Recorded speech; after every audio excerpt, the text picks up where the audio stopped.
আসসালামু আলাইকুম। পৃথিবীর সকল জীবের কল্যাণ হোক।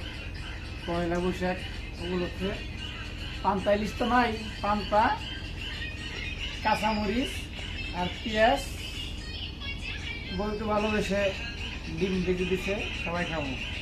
ঠিক আছে, এই যে পান্তা ভাত। ওকে, কি খাও তুমি? পান্তা ভাত, লবণ, কাঁচামরিচ আর হলো যে পেঁয়াজ, ডিমও আছে। খালি আমি খাবো না, তোমাকেও খাইতে হবে আজকে পয়লা বৈশাখ উপলক্ষে। আজকে বাজার ঘাট করে নাই, পান্তা ইলিশ নাই, পান্তা কাঁচামরিচ ঠিকই আছে। তুমি এত চিপ রাখে শুধু পান্তা ভাত আর কাঁচা মরিচ আর পেঁয়াজ। ওই তো এগুলাই খাও পয়লা বৈশাখে, গরিবের খাবার। ওই যে মাংস খাওয়াইবনি, মাংস রান্না করতেছে, পরে মাংস খাইনি দুপুরে।